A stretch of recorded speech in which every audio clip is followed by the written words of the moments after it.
Hey, good morning, everyone. Welcome to the Energy Realities podcast, which I used to say is the only podcast on the internet that actually starts on time. Today, we're a few minutes late. We got all tied up in pre-show conversation and lost track of time. So here we are.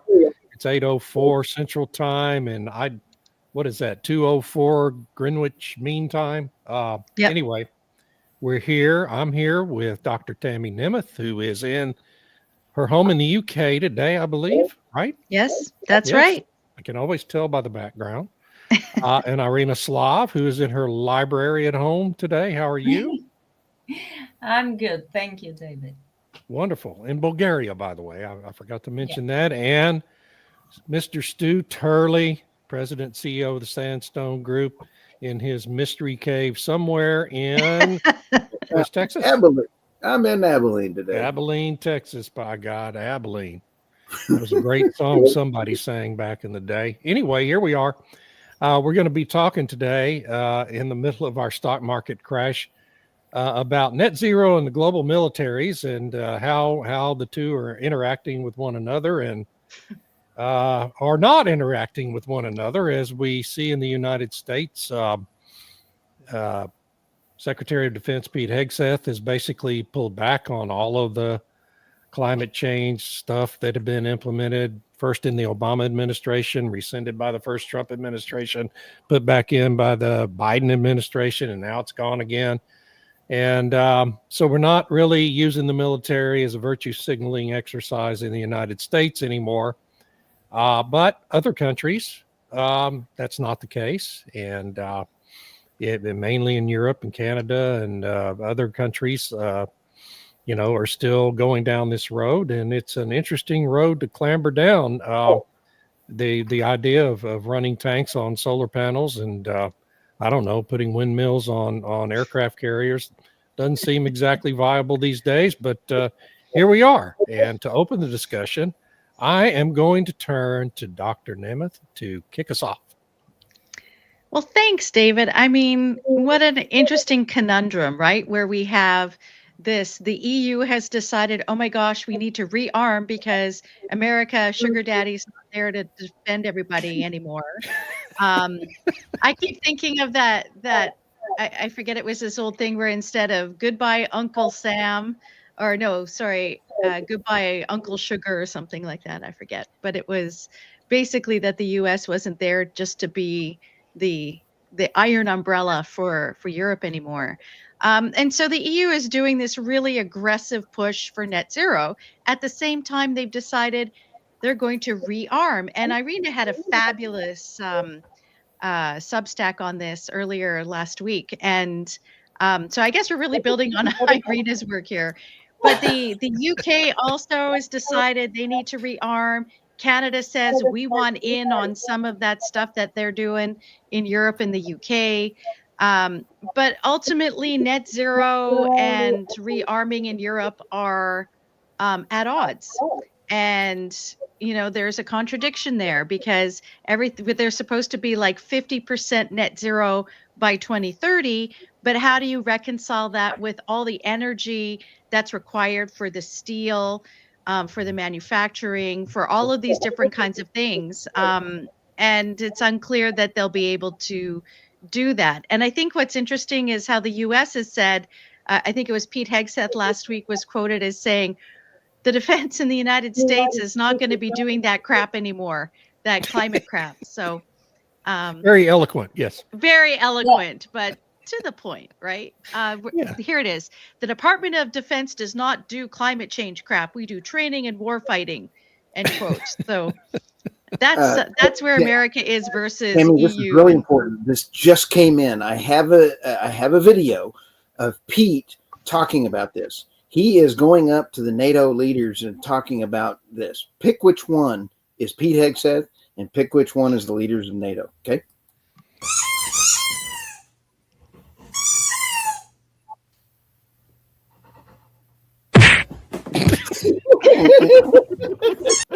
Sorry. Cracks me up every time. That's 6 times now. It Perfect. still makes me laugh. Yeah. That's a great is. segue. That is a great segue to our friend in Bulgaria, Irina Slav. Take it away. Did you notice how the dog went and got back? So reality hits them in the face and they just keep going back and doubling down. Yes. Yeah, well, the EU is talking, or media reporting on the EU's plan to rearm and go green simultaneously, in a way that suggests that both of these are possible to do at the same time. Like Politico, I'm not saying this is actual media, this is actual journalism, it's not, but still, uh, they actually suggested that you can have green tanks made from green steel or whatever, possibly fueled by, I don't know, synthetic fuels. I don't know how they envision this, but it wasn't a big surprise to learn that the EU has already started, going back on its strict transition targets. Yeah. Even as it continues to repeat that, yes, we're totally going green, we're totally cutting those emissions and all that. But no, they are starting to relax their emission reduction targets because there are some people, apparently, individuals who have retained the ability to think. Even if they believe in the benefits of an energy transition to wind, solar, and synthetic fuels. It really wasn't a surprise, but it did happen very fast. I keep getting surprised by the speed with which this whole transition thing is falling apart. And they continue, the EU, the EU excels at doing mutually exclusive things.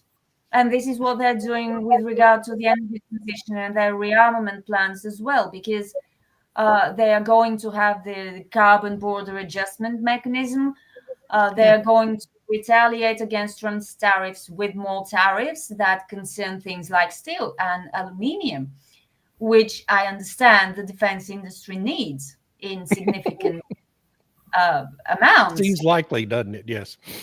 And then we have all this we have all these idle steel mills in the EU because of energy prices, and yet the EU still continues to give us the message that they can totally do green steel and tanks at the same time. And as I suggested in that Substack, I think Tammy was referring to, they will cost their weight in gold. This is what will happen if they go through with this plan. But I think they won't go through with this plan because they can't. They'll run out of money. I mean, all those billions for the Ukraine, all those billions for wind and solar subsidies, all those billions for tariff relief or whatever they're calling it. Nobody has an endless supply of money, which I keep repeating, and I'm sorry for getting tiresome with this. But these people who announce the decisions, who presumably make the decisions, put up an appearance that they know what they're talking about and they think their plans are realistic, which they aren't. And this is going to, become very clear before too long.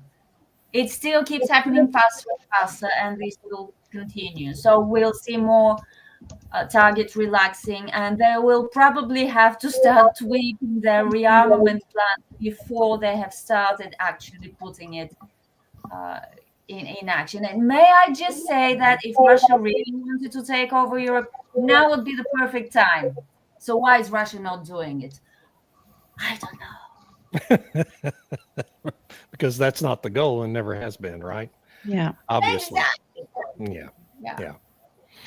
Well, so Stu, Yep. You said you had some tangential things you wanted to talk about off of this topic. Well, NATO, I think, has got a very big problem with net zero coming around the corner with the defense budgets and things.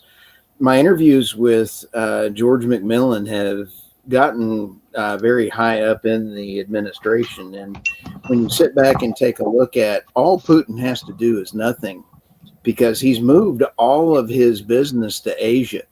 So when you sit back and take a look at the defense budget spending is tied to green energy, as we're talking about today, it will actually cause NATO to fail faster. And that means all Putin has to do is nothing faster. I mean, this is really about as corny as you get. I really cannot make it any more serious than that. And when we sit back and talk about net zero and finances, right now the Chinese market is down 10% today. The U.S. market is down about 7%. And I think, in my personal opinion, the wealth is not created, as Professor St. Onge talks about. Wealth is not created on the stock market. Wealth is created by the manufacturing. And wealth is going to have to come back to the United States. And that's what this tariff war is all about. Over 50 countries have contacted the White House in order to come back. This is tied to net zero.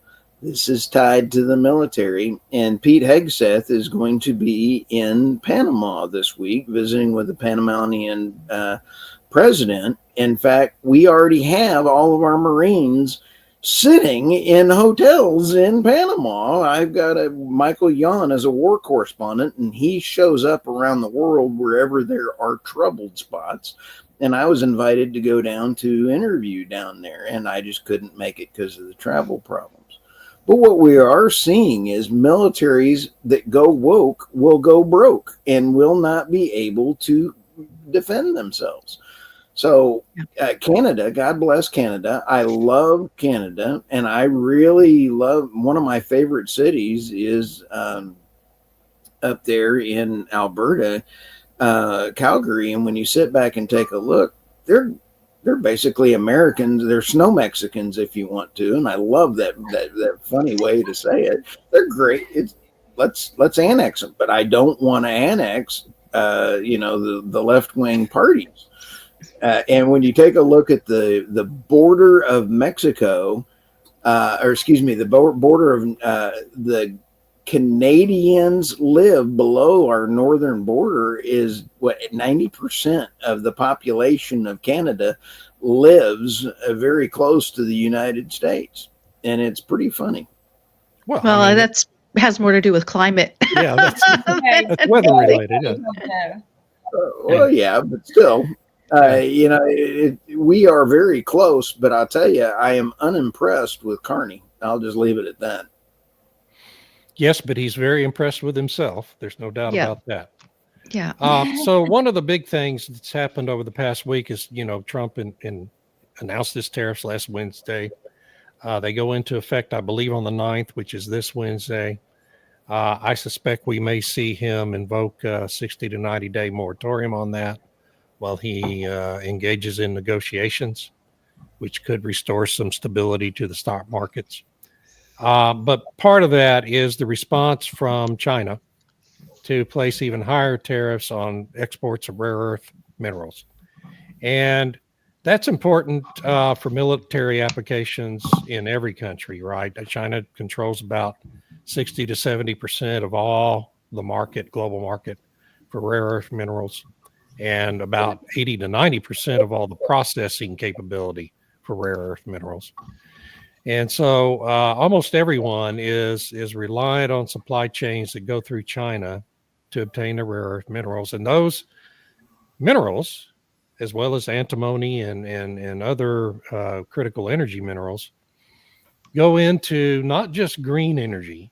People tend to connect rare earths with wind and solar and other green energy applications, batteries, but also into all sorts of military applications. They're vital to every aspect of the development of a strong military. So, to the extent, what's going to have to happen for the United States and really every other Western country, if they want to remain disentangled from dependence on China for these rare earth minerals, is they're going to have to either start mining, or they're going to have to engage in negotiations with friendly countries to establish supply chains of those minerals. And this, of course, is why, but one of the main reasons why, Donald Trump is so obsessed with Greenland, because Greenland is home to an incredible wealth of rare earth minerals. And it's a known resource. It's the biggest single existing resource on the planet. And so this is why we're going to see, in conjunction with his moves on tariffs and everything else, the president to continue to focus on establishing a direct tie with Greenland in one form or another. And so that's all interrelated here as well. Robert De Domenico, I was just about to suggest you do what you just did. He said he has a video he just posted this past week, featured it on his LinkedIn profile. And I was about to suggest you post a link to it. There it is for everyone. And I assume that's related to the NATO question. I'm not sure exactly what it's related to, but everyone can go look at it. Anyway, all of this, I think everyone hits on really strong points on all this. To me, and I wonder what the group thinks, I really feel like the EU in particular is in a precarious position on all this, with the trade war and the net zero thing, trying to dramatically increase defense budgets while simultaneously pursuing this net zero fantasy. We've heard a lot of bold talk from von der Leyen and other leaders in the NATO countries that, United States leaves NATO, we'll continue it, and we'll defend Ukraine by ourselves, and we'll do that by dramatically ramping up our defense budgets from 1% currently to 5% or whatever it is. I don't really think these EU countries have the ability to sustain that. Yeah, I because really it's don't. not about budgets. It's not about Right. money. Yeah. It's about Right. manufacturing. Right. And You they can don't have throw that all the capability. money in the world at, ammunition manufacturers, missile manufacturers, tank manufacturers. They will need time to build all this. But the problem with the EU is that, again, I've said before, it really needs a war to divert attention and unite people against the external enemy, because they have been Right. so bad at keeping their countries going. Well, that gets me to another subject. The follow-on question is the EU about to evolve into an adversarial posture with the United States? Not Would blaming it it all dare on either side. Do you think Huh? that? But I think something else is interesting. You said rare earths are very important in military manufacturing. Does this put the energy transition industry the indirect competition with the defense industry? It totally What does. do we do about that? We want to build tanks and solar, missiles and wind. How are we going to square this circle? Well, clearly we're not. Germany has shut down its largest and oldest steel mills because they don't have enough natural gas or coal. They have totally deindustrialized because of the left. And you take a look at, there are about 4 or 5 countries right now that are looking at in defiance of each other in NATO. And there is some geopolitical issues going on in NATO. NATO's in a little bit of an issue right now. And so... No, go ahead, Stu. Tammy. Sorry. I mean, you have some of them already going on, but go ahead, Dr. Neiman. So this morning, Bruegel released their study that was commissioned by Poland on how they can basically set up a separate financing vehicle for rearmament. And I just had a quick look at it this morning because it just dropped. So it would be, if people are interested, take a look at that. But what was fascinating in there is that they talked about how the US has 1 tank. The EU has 7 or 9 or like some ridiculous number, because every different country has its own tank that they want manufactured in their own country. So when you have the the point of geo return within the defense contracting, that creates a real problem because everybody wants their thing, which means then that you've got all these different kinds of tanks, all these different kinds of light vehicles, all these different kinds of weapons. How do you maintain all of that when it's all different and the costs of that? And everybody wants the manufacturing in their jurisdiction because they're spending money. They want their people to be employed in it. So they outline the challenges and obstacles and then say, look, if you're willing to overcome those things, then this is how to basically fund it. And what they're talking about is an entirely separate funding mechanism. The UK was also involved in these discussions that would basically not be in a nation's regular budget. It would be separate. So therefore, they could overcome the sort of financing difficulties from a budgetary perspective by creating an entirely separate fund. I'm not really sure how that will work. It seems a little bit odd, but okay. Um, and then the other thing that the UK was really worried about was all these pension funds. They want pension funds.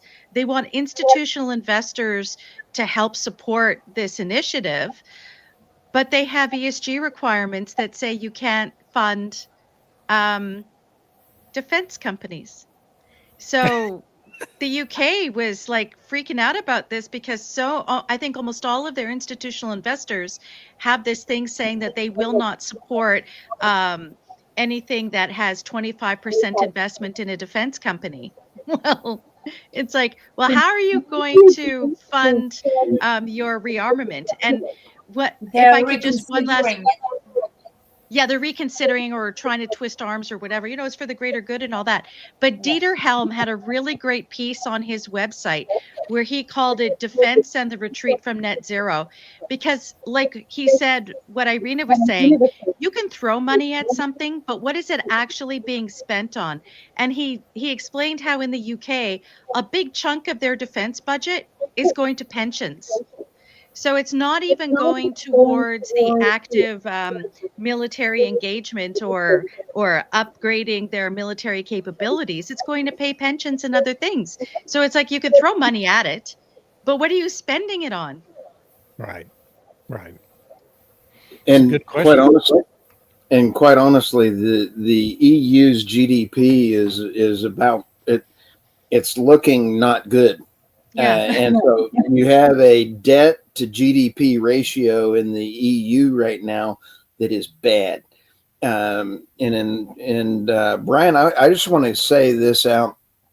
I want to let Brian, I love all your comments and everything, but in this time, I do want to disagree with you in this aspect. USA has evolved into an adversary of the EU, Canada, and Mexico, and everyone else.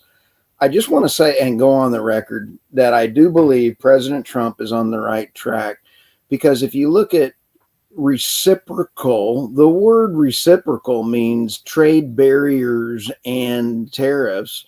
And if he's just trying to get our jobs and our manufacturing, we have lost almost, I believe it was 94,000 manufacturing companies over the last decade or more.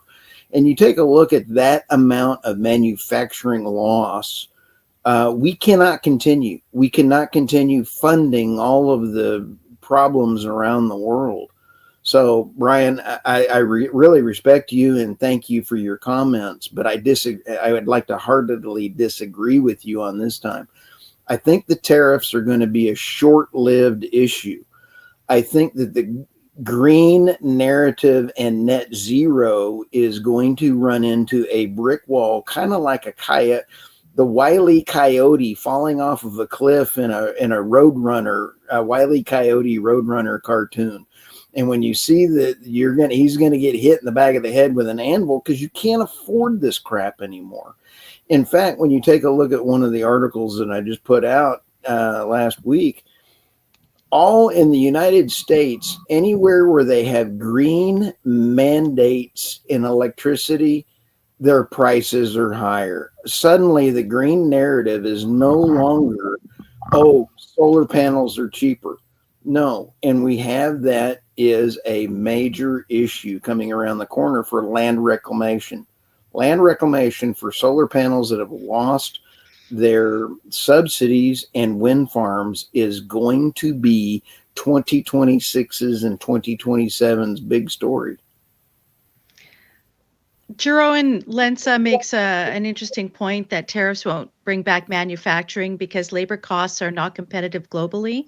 I think that there's some element of truth to that. Although I think that manufacturing, some of it will return just because of the tariffs, that if it ends up costing more to try and build it somewhere else and then import it into the United States, they'll just build it in the United States. And there's the security aspect. But the thing is, that's how outsourcing started. That's why all these big companies from Europe and the US, North America, outsourced their manufacturing to Asia because of labor costs, because they were trying to maximize profits. Perhaps, I realize this is an outrageous idea, but perhaps corporations might want to start thinking about not necessarily maximizing profits at the expense of everything else, such as, security. That sounds like stakeholder capitalism. Yeah. It's outrageous, isn't it? It is It's outrageous. Yeah.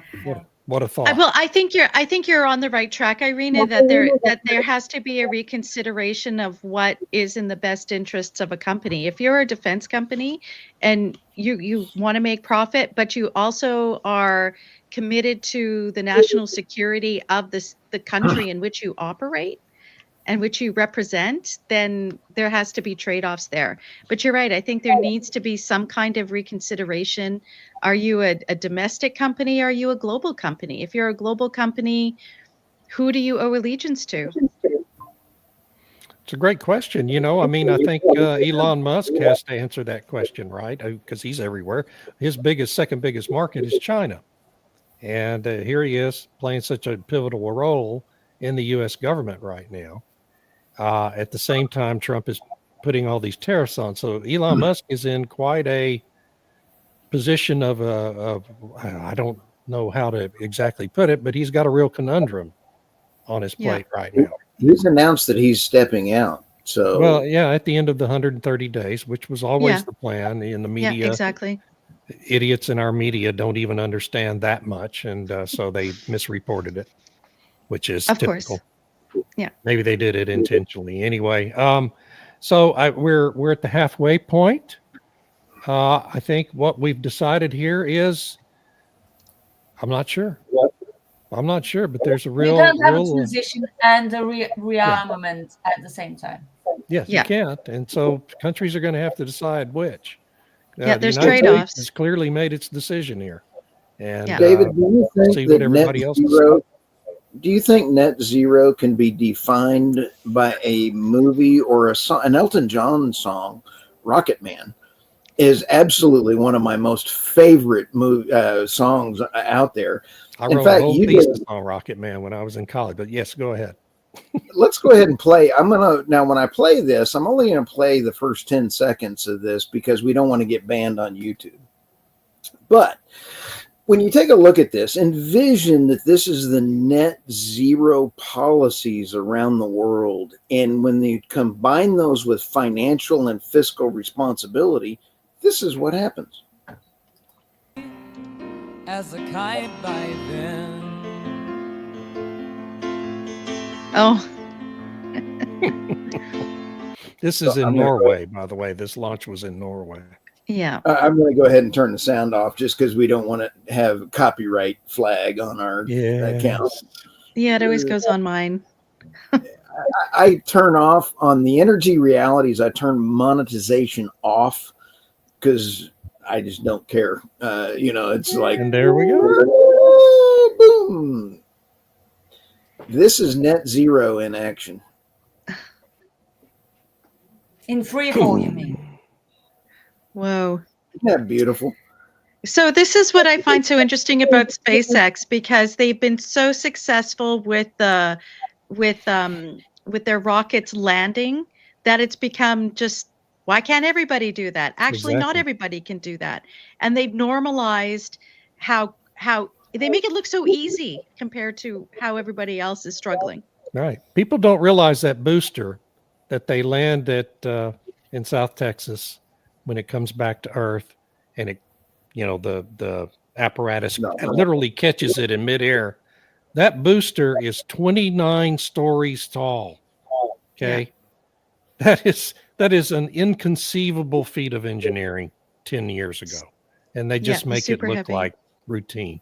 Anyway, let's go to the articles. And Tammy is first.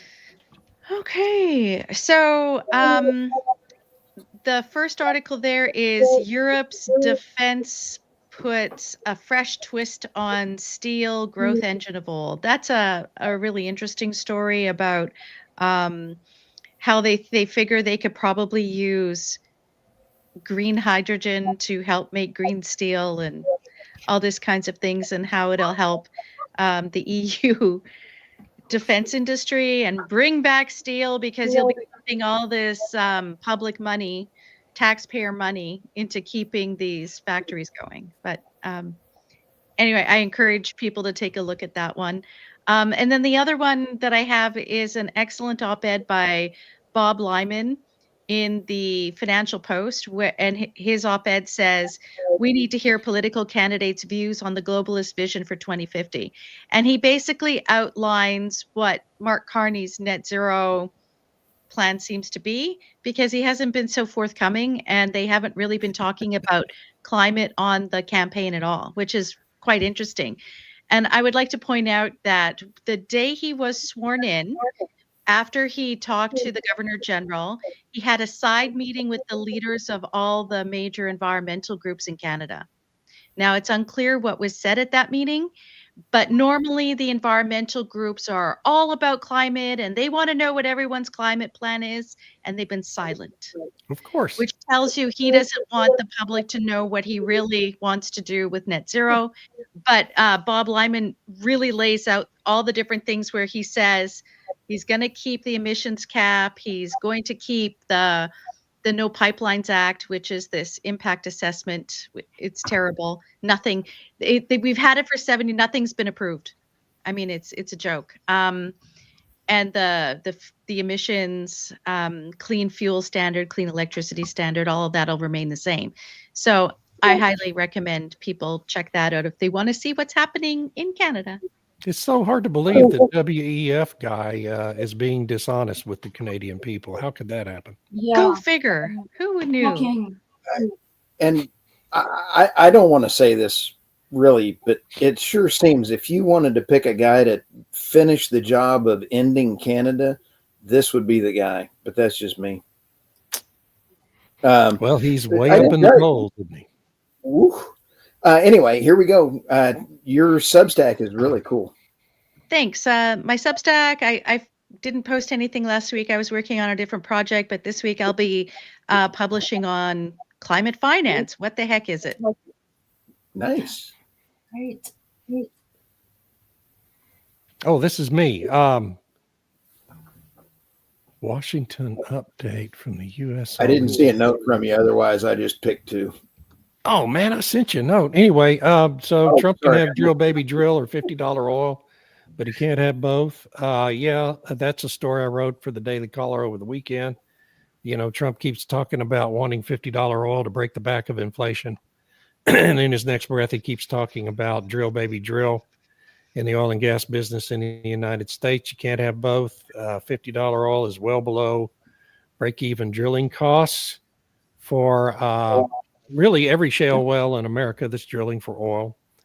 No one can make a profit at $50 anymore with new drilling projects. Now you've got an inventory of about 3,000 drilled but uncompleted wells that could go ahead and be fracked and completed that could be profitable at $50. So there is an inventory of wells to be completed that have already been drilled that could remain profitable at that price level, but that's not going to sustain any sort of a drilling boom in the United States. This chart shows, this is from the Dallas Federal Reserve Board's first quarter survey of executives in the oil and gas industry showing their view of break-even prices they need in various shale plays. As you can see, even in the Permian, in the Midland and Delaware basins, the sub-basins of the Permian, you need $62 or $64 to break even. That's on the prime drilling locations, which the inventory of those are dwindling. And then in other Permian, less prime spots in the Permian, you need $70 oil. Okay. We're sitting at $60 today. So we're below break even today. And if this maintains for any length of time, you're going to see, probably 100, 150 drilling rigs of the 600 that are out there right now active. 100, 150 of those will be laid down very quickly, with more being idled throughout the rest of the year as long as these low prices linger. It's a price sensitive industry. President Trump knows that. But one thing for sure, you're not going to hear people in the beer joints in Midland and the barbecue places talking about drill, baby, drill in this current price environment. So it's just one of the inherent conflicts within Trump's overall energy agenda, and I'm sure he's well aware of it. And I think one of the things that people are going to miss the point is drill, baby, drill at $50 oil. And I heard this from his administration, David, is that we need $50 oil. Well, that chart is beautiful from the Dallas Fed. And it LNG will not happen as exports. Natural gas prices will go up dramatically. And drill, baby, drill does not mean that we're going to be increasing our LNG exports, which is right. huge issue. So, the other article I wanted to talk about today was just the one about China putting new tariffs on rare earth minerals, and I've already talked about that, so no big deal. Your Substack is fantastic. My Substack, yes. You are the carbon they want to reduce. Never forget it, folks. Blackman.substack.com. Come see me. Oh yeah, Arena. Yeah. UK floats plan for joint European front to stockpile weapons. Okay, this is a hilarious story that basically tells us that they will try to do with weapons what they tried to do with gas. The EU joint gas buying mechanism, which didn't work out so well, although the EU counted it as a success, but it turns out it only covered less than 5% of total EU gas demand. So I'm sure this is going to work fine with weapons. And I imagine this scenario in which, the UK and the EU buy weapons jointly, and then they have to distribute the guns or whatever, the missiles. How are they going to do that? I mean, you take 5 because you paid so and so much, and you get 100 because you're a bigger target. How is this going to work? Yeah, exactly. It's a great question, isn't it? But they think people are so stupid they'll just accept it at face value. Oh my God, they are the stupid ones. They're idiots. Yeah. The very fact that someone in a position of national decision-making power could come up with such an idea is really, really troubling me. Really. Besides it being perfectly absurd and very funny. And the other thing that I already talked about, EU exploring weak 2040 climate goal. Amazing. Wopke Hoekstra is not going to be happy. And I'm happy about this because this man has been relentless. Yep. He hasn't stopped pushing for more and more and more and more. Well, it's day of reckoning. So yeah, they're going to water down targets, and I hear the UK has already watered down its petrol engine car ban target. They're going to allow companies to sell hybrids. because they're starting to wake up to the fact that this is not going to work. So that's good news. Yes. Better late than never, right? Oh yeah, we're going I to just see you, more, I'm sure, this year. I think what's so interesting is that with the Russian attack of Ukraine was the golden opportunity to save face and say, you know what, I think we need to put net zero on the shelf because we have bigger fish to fry. And, instead, and even with this, with Trump's tariffs and everything, and Europe's in trouble because, they don't have enough weapons or whatever.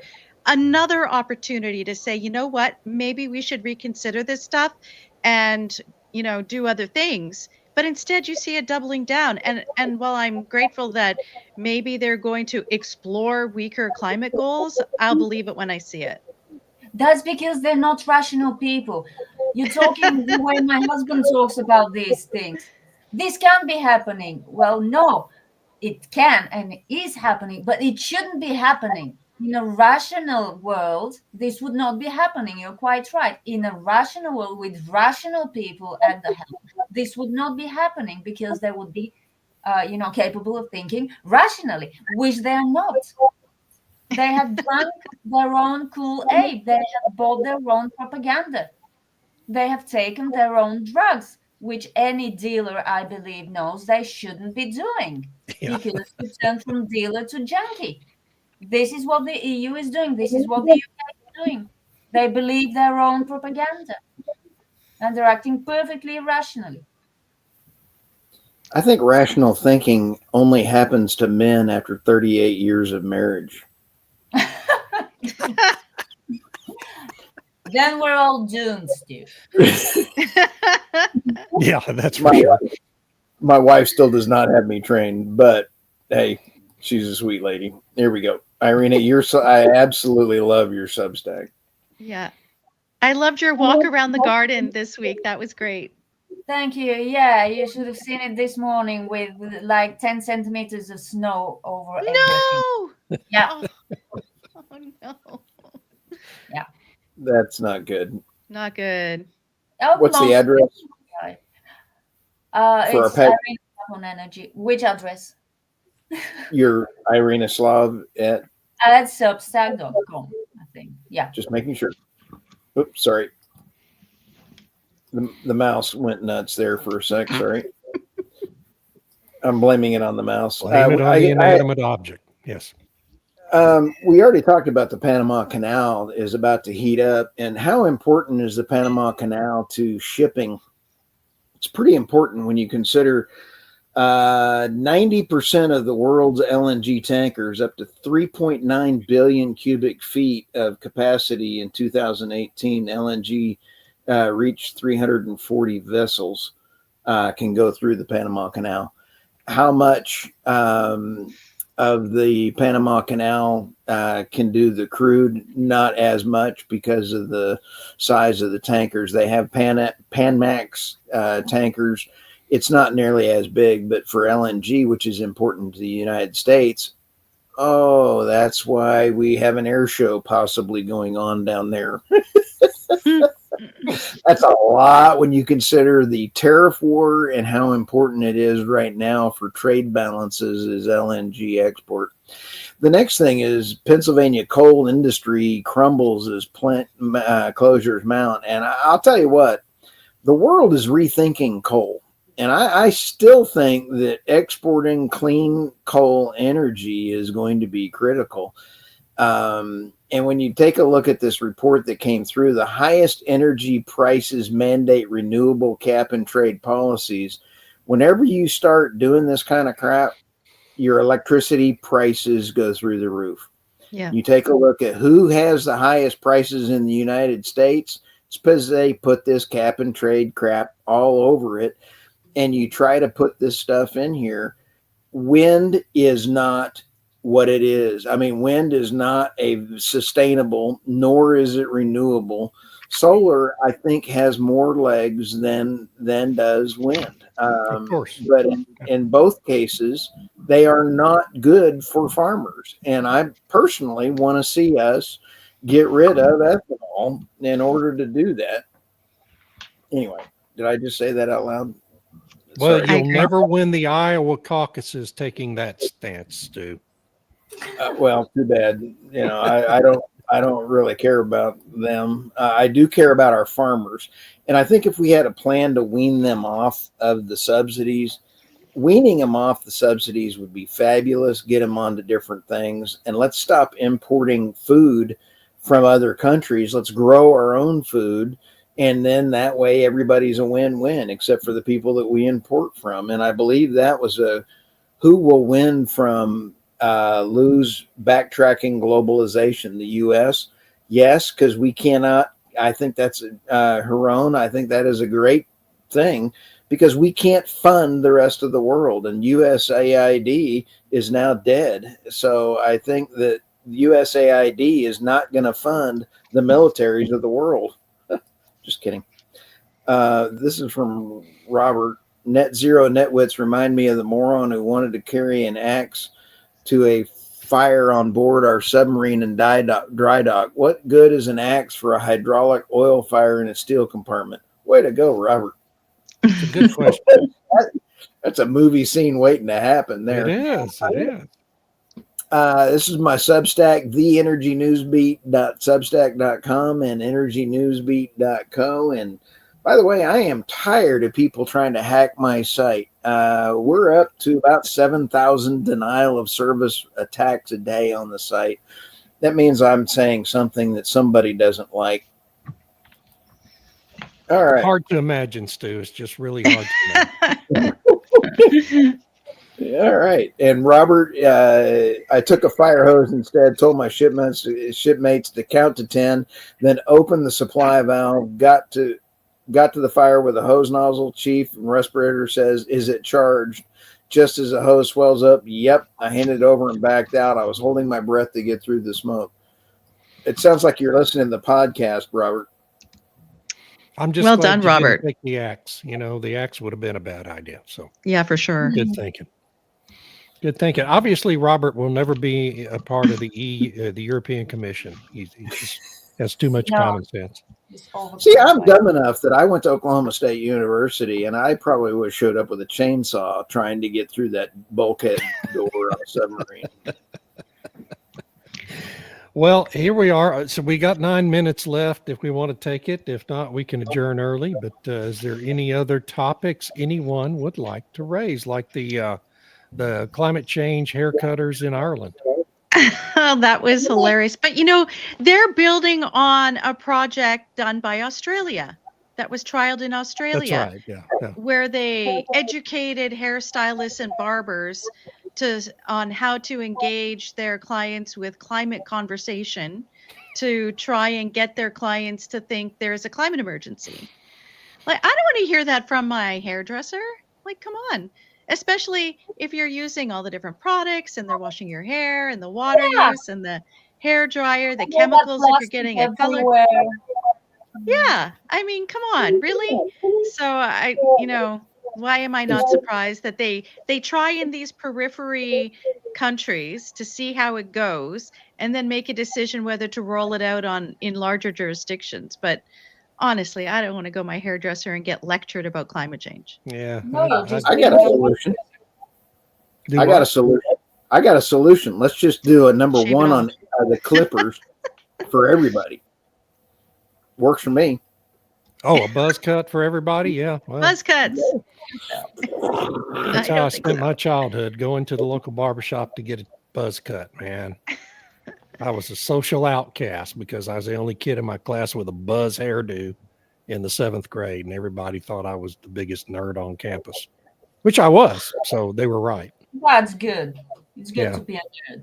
It's amazing the things you still obsess about all these years later. Yeah. I'm still pissed at my Well, dad for childhood making me get a trauma. buzz.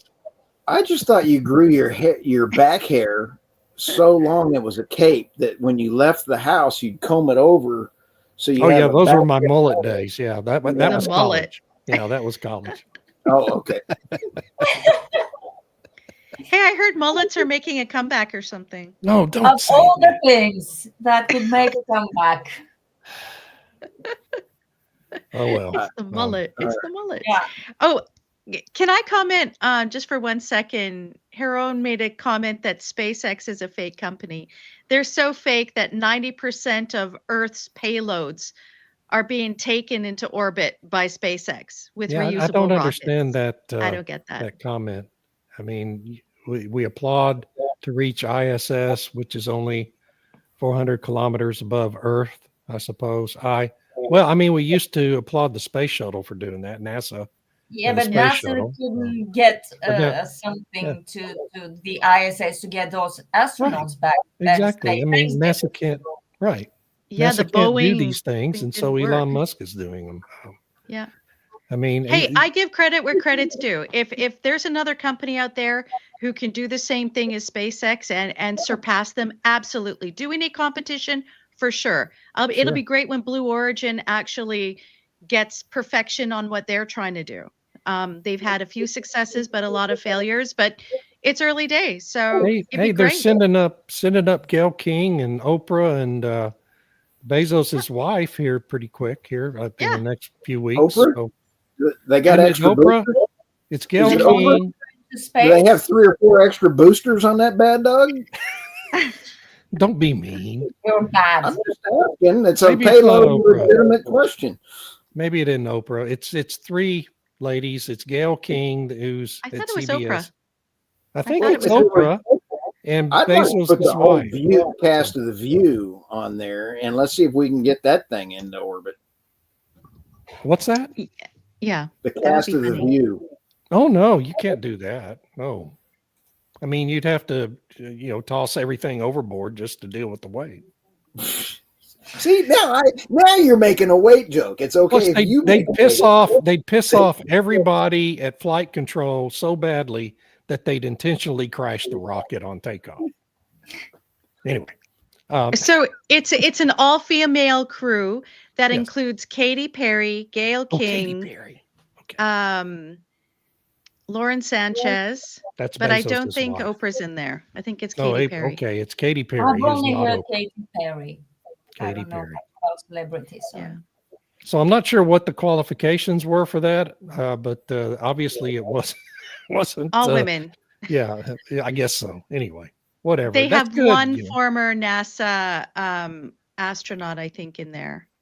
Yeah, Do they're going to they? have somebody who can fly the thing, but but that's the business Blue Origin's in. They're a space tourism company, whereas SpaceX is a space freight company, basically at this point, trying to figure out how to get to Mars.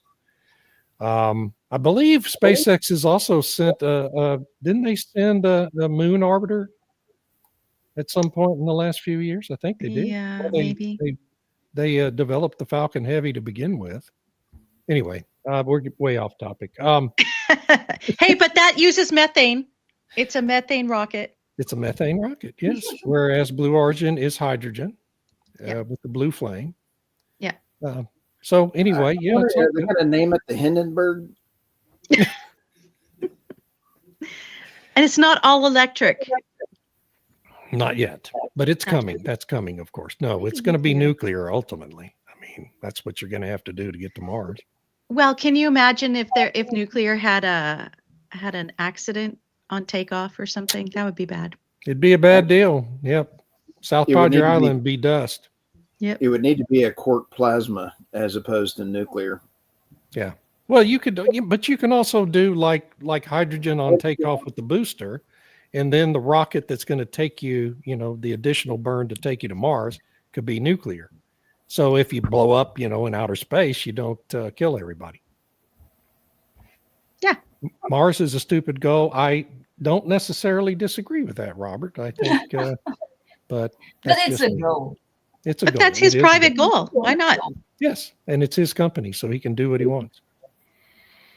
Yeah, there's a whole show about this, by the way, called For All Mankind. It's on Apple TV. Oh, cool. It's like it's a big soap opera based on an alternate history of NASA that's really kind of interesting.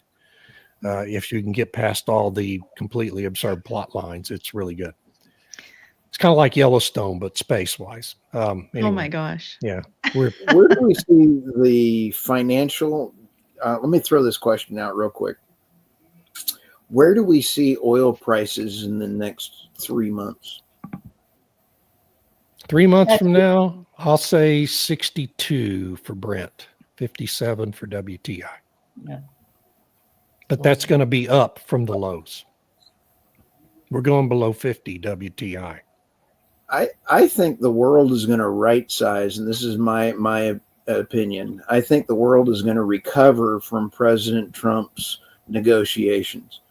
And I think that if India continues on its upwards path, which is doing everything, India will be the leader in many ways.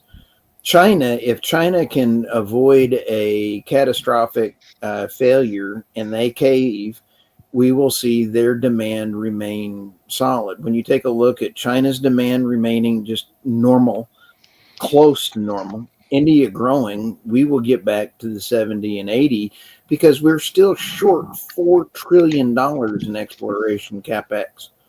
Yeah. Eventually, we're going to get there. Now, how fast depends on how soon everything gets around. Yeah. Well, especially with EU rearmament, right? So when they start building out and pumping out stuff, you need lots of energy, and you're going to need oil and gas to do that. And it's interesting because India, I think they're going to have they want a bilateral deal with the United States for trade. So once that finishes, what is the market response going to be, and what's the oil price response going to be? Because it anticipates what the consumption will be. And don't forget, we have the SPR that needs to be refilled. Yeah. So when the prices are low, that's when you buy. Exactly. And the SPR refilling and the damage that the Biden administration has done is almost permanent, because I don't know that it can be refilled.